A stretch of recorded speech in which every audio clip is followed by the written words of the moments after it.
नमस्कार दोस्तों, मैं रविंद्र रावत आप सभी का स्वागत करता हूं मेरे YouTube चैनल में। दोस्तों, ग्रह विवेचना के आज के इस एपिसोड में हम चर्चा करेंगे बृहस्पति जब फर्स्ट हाउस में होता है। फर्स्ट हाउस में जब वो होता है तो वो राजगुरु कहलाता है। उसका पॉजिटिव इफेक्ट कैसे होता है और वो किस कर्म के ज़रिए ख़राब हो सकता है, किस कंडीशन में वो ख़राब हो सकता है, वो सारी चर्चा मैं यहाँ पर करूँगा। लेकिन उससे पहले आपको याद दिला दूँ कि अगर आपने अभी तक हमारे चैनल को सब्सक्राइब नहीं किया है तो प्लीज़ पहले उसे सब्सक्राइब करें और बेल बटन को जरूर दबा दें ताकि हमारे द्वारा जो भी वीडियोस अपलोड होती हैं उसकी नोटिफिकेशन आपको टाइमली मिलती रहे।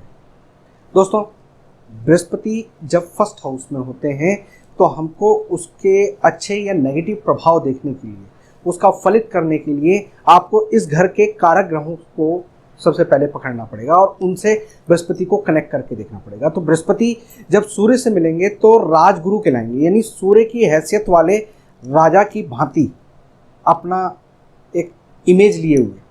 अगर इसको हम इस तरह से कह सकते हैं कि यहाँ पर जैसे एक मठाधीश होते हैं, यानी उस मठ के पूरे वो सबसे सुप्रीम होते हैं, वो मान लें यहाँ पर बृहस्पति को, तो वो राजा की भूमिका होती है उनकी। और राजा भी, अगर राजदरबार की बात करें तो राजा के साथ बैठने वाले राजगुरु हैं ये, यानी यहाँ पर अब पूर्ण रूप से बृहस्पति का दबदबा स्ट्रांग है।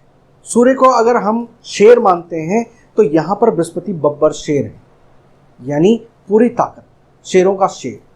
तो आप यहाँ पर बृहस्पति को बहुत पॉजिटिव मान के चलें। जब मंगल के साथ इसको लेके चलते हैं तो मंगल यानी ताकतवर सेनापति, हनुमान जी जमीन, और बृहस्पति बरकत, यानी ताकत की बरकत, जमीन की बरकत, सेनापति की बरकत, सेनापति को अच्छे गुरु का ज्ञान। तो ज्ञान और ताकत दोनों मिलकर बहुत अच्छा तालमेल बन जाता है। तो ऐसे में ज़मीन जायदाद के सुख बहुत अच्छे मिलते हैं।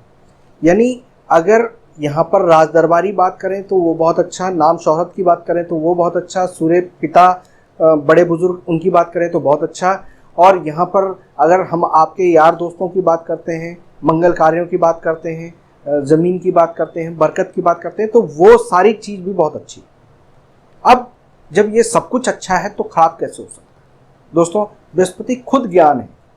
अगर ऐसा इंसान अपनी पढ़ाई अधूरी छोड़ देता है तो ये समझ लीजिए कि बृहस्पति अपना पूर्ण अच्छा फल दे ही नहीं पा रहे। अब उसके साथ जो उसकी एजुकेशन में रुकावट आई, उसने सूर्य के जो ये पॉजिटिव फल थे उसको कमज़ोर कर दिया, जो मंगल के साथ पॉजिटिव फल थे उनको कमज़ोर कर दिया।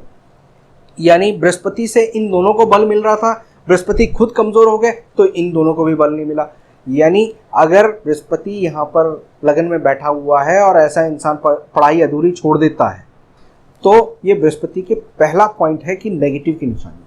दूसरा पॉइंट ये है कि ऐसा इंसान अपने जीवन में अगर नशा, खासकर धुआं लेने का शौकीन बन जाता है, यानी राहु, धुआं यानी राहु, यानी सिगरेट पीने का शौकीन हो जाता है, तो उससे सूर्य को ग्रहण लग जाता है, बृहस्पति चुप हो जाता है, मंगल खराब हो जाता है।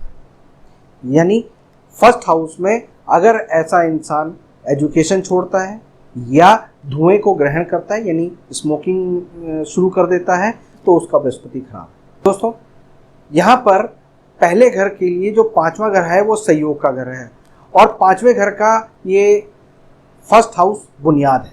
अब ऐसे में पांचवें घर में शनि देव आ जाएं और आप पढ़ाई अधूरी छोड़ दें तो संतान के लिए कष्ट होता है, क्योंकि बरकत बृहस्पति से है।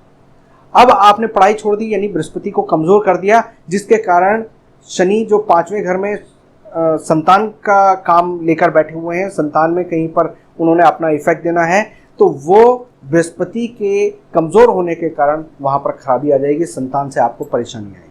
दोस्तों, फर्स्ट हाउस में जब बृहस्पति बैठे हों तो इन चीज़ों का खास तौर पर ध्यान रखें कि जितना आप बृहस्पति को मजबूत करेंगे उतना आपको सूर्य, मंगल, इन दोनों का फल भी शुभ मिलेगा और बृहस्पति का खुद का सब फल अच्छा मिलेगा।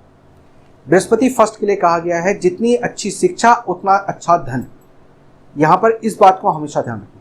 दूसरा, यहाँ पर बृहस्पति लगन में है और सातवां घर जो है वो गृहस्थी का है। अब बृहस्पति तो अच्छे हैं, लेकिन अगर सातवां घर खाली है या सातवां घर अभी जागृत नहीं हुआ, जो जागृत होता है शादी होने के बाद, वो अगर जागृत नहीं हुआ तो आपका बृहस्पति अपना पूर्ण फल नहीं दे पाएगा। यानी आपका जिस दिन विवाह पूर्ण होगा उसके बाद आपका बृहस्पति अच्छे फल देना शुरू कर देगा। यानी शादी के बाद आपका भाग्य उदय होगा, आपकी किस्मत चमकेगी, आप जीवन में बहुत अच्छा नाम शोहरत कमाना शुरू कर देंगे। लेकिन जो 7वें घर का मालिक है यानी शुक्र, जिसको शादी होने के बाद जो एक्टिव हो जाएगा, वो शत्रु है सूर्य का।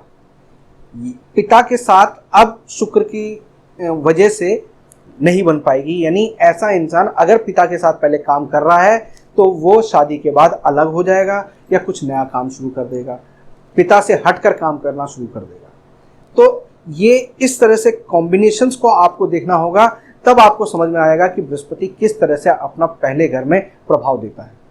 अब बृहस्पति यहाँ पर हो तो यहाँ पर उसको पॉजिटिव करने के लिए, यानी अगर ये चीज़ें कमज़ोर आ रही हैं तो उसको पॉजिटिव करने के लिए एक तो आप धार्मिक जरूर रहें, दान पुण्य करते रहें, जितना हो सके आपको जो घूमते हुए साधु होते हैं, फकीर होते हैं, उनको आप कुछ ना कुछ दान करते रहें, आपके बृहस्पति यहाँ पर ठीक हो जाएंगे। इसके अलावा आप अपना जो सर्टिफिकेट है, जो एजुकेशन का सर्टिफिकेट है, उसको अच्छे से कलर कॉपी निकाल के उसको गोल्डन फ्रेम करके आप अपने घर की ईस्ट की दीवार पे लगाते हैं तो उससे भी आपको काफ़ी पॉजिटिव रिजल्ट मिलते हैं। तो दोस्तों, फर्स्ट हाउस के बृहस्पति के बारे में आपको पता चला।